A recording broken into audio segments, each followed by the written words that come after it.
welcome back to Happy Apple Core Homestead. Today we're going to cover part 4 of how to make Concord Grape Wine. Obviously, because of my big bouquet of bottles, you have probably guessed we are bottling today, and that is true. Over here I have a carboy of Concord Grape Wine. I've got a bucket here, I have a bowl full of corks, I have a cup hiding back here, I have a handheld corker, which, by the way, if you guys get serious into winemaking, please consider getting something more stable than this or better than this. This thing can really cause some trouble every once in a while, and I might show you that later. I also have a hydrometer, and I have a wine thief here. These all these tubes here, one is a wine thief, one is a auto siphon. We've got the tubing that goes with it, as well as this little guy, which will help us actually get the wine into the bottles. I can put links down below with proper names and everything like that, just so that you can easily go and grab them and order them for yourself if you don't already have them. Everything you see here has been sanitized. I use Easy Clean, but you could use Star San or whatever you want. Doesn't really matter, but it is very important that you sanitize everything that's going to touch the wine, including these bottles, and even the tree, the wine tree that the bottles are on. Those little pegs also need to be sanitized. So everything that touches the wine has to be sanitized, even the corks.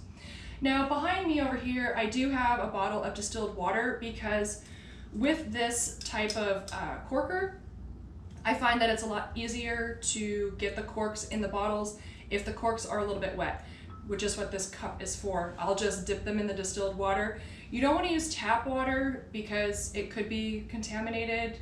I mean, it's a possibility. So you're going to want to use some kind of a sanitized water if you're going to go this route. If you have one of those floor stand corkers, they'll probably go in a lot easier, and then you could just skip this step.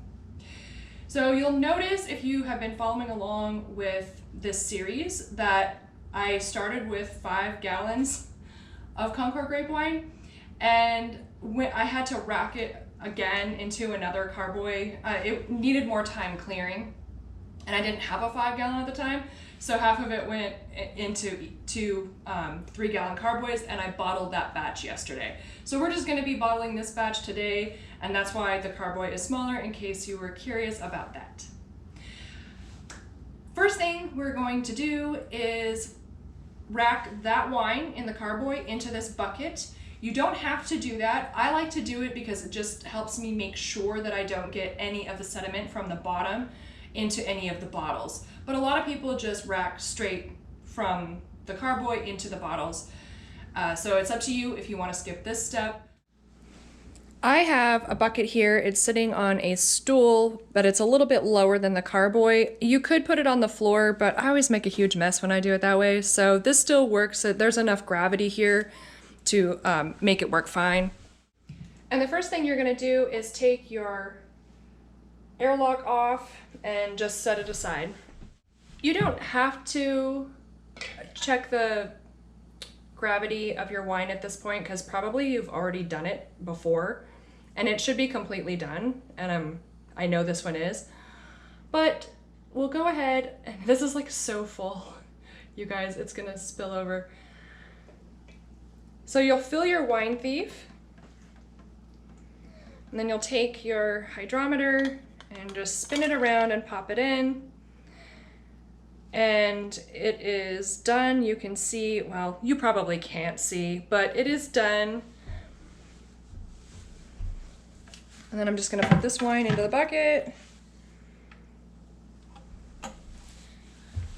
And you can make a note of that gravity reading in your little recipe book. Next, we'll take the auto siphon along with the racking cane and the tubing.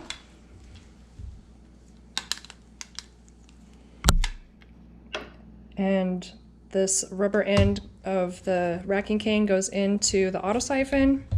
Okay, and it looks just like that. I had a little bit of a hard time getting it in. This one is kind of worn out. I've had it for a long time. And it's probably time for me to get a new one. But here we go, that's how it looks. And you're gonna pop this end right into the carboy. And your flexible hosing goes right into the bucket.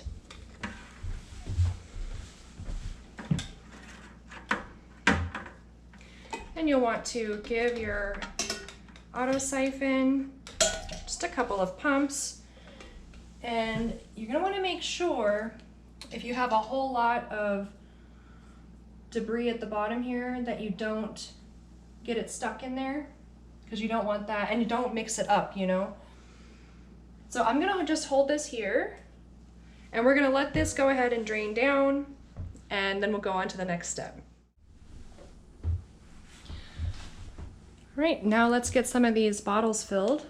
So you'll grab a bottle and set it just below your bucket of wine so that the gravity can do its job.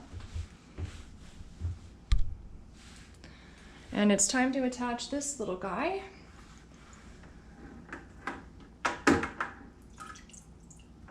And we're going to attach it right to the end of this hose. And if you have any trouble getting it on, you can heat it up, but I think I'm gonna get it on just fine.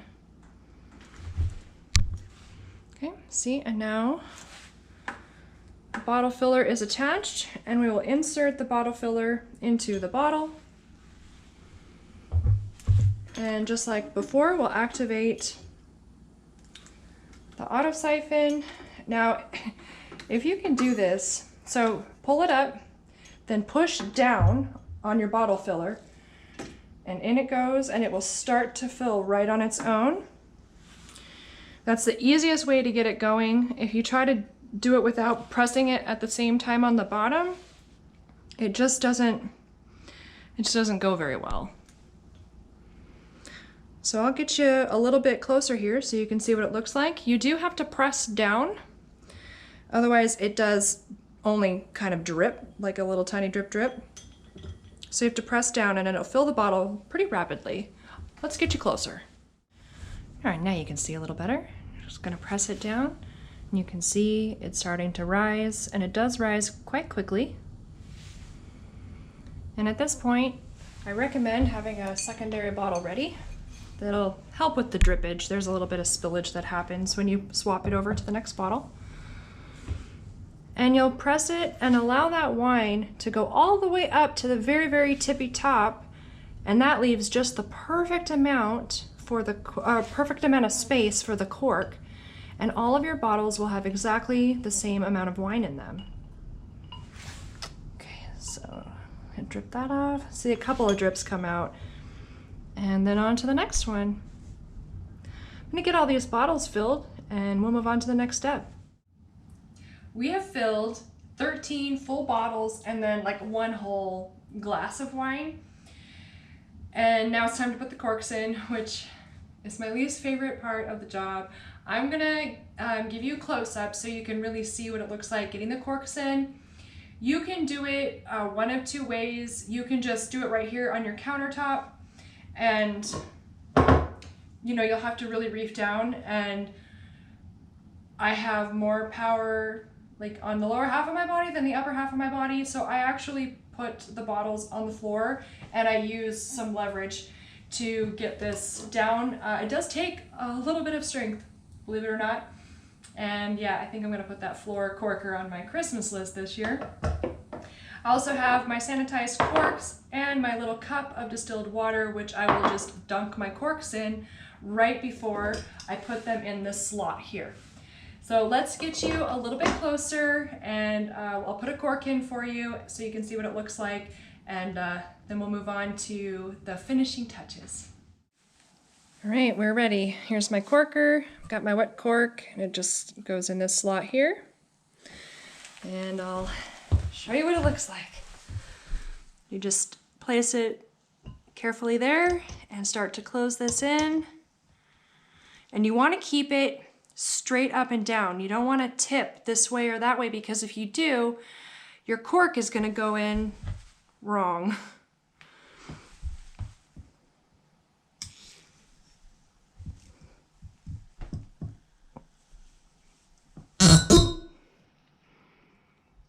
And there we go. The cork is in.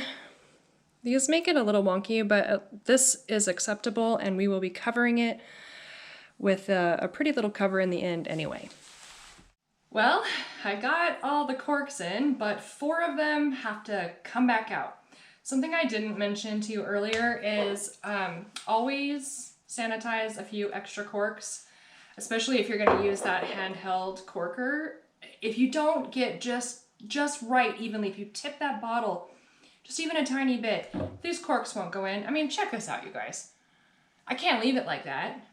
And I mean, is it gonna hurt anything? Probably not, but I can't put the shrink wraps on the top and it doesn't look professional and I'm just not happy with it. So yeah, I'm gonna take these corks out, which is kind of hard to do because of course I dip them in water and anyways, I will not burden you with that frustration that I'm feeling right now.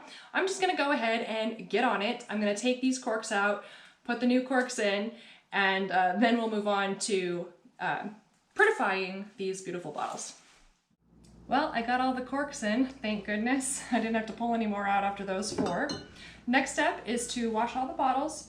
It's very common to get some little drips of wine and fingerprints and things like that on the bottles, and it's nice to get them really clean and pretty before we start putting the labels on.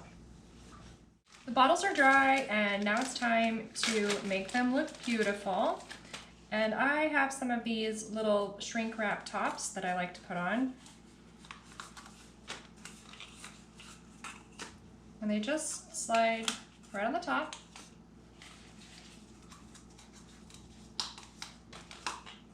They come in all different colors. I have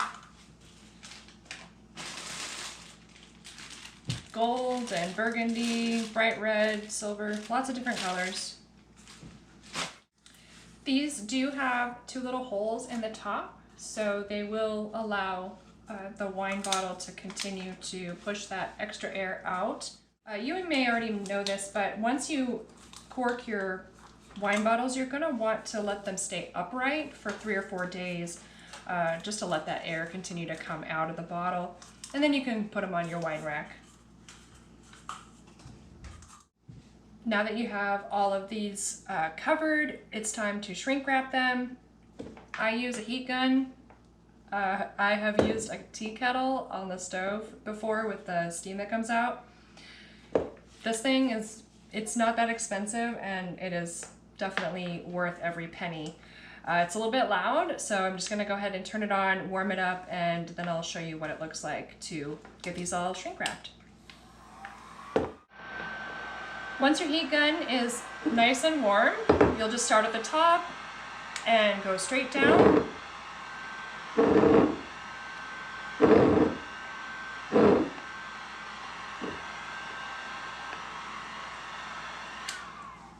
And that's what it looks like. It's all nice and finished. I'm gonna go ahead and do the rest of these and then we'll move on to the last step, which is putting the labels on. Now it's time to put the labels on. You'll notice that my labels say Bosque Concord instead of just plain Concord, and that's because this batch was a little bit mixed. When you're putting your labels on, it's easiest to find the seam in the bottle. That way you'll know that your label is going to be on straight. So I find my seam.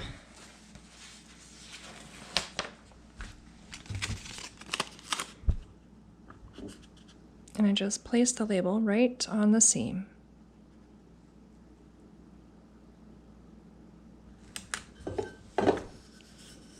Slide it on and there you go. Perfect wine label. And that's all there is to bottling your wine. If you're curious where I got my labels, I buy blank labels from Avery and I design my own on avery.com. They're not my sponsor, but if you work there, send me a message. I am done for today. Make sure you stay tuned to my channel. I have a lot of fun information coming up for you. I'll see you next time. Bye!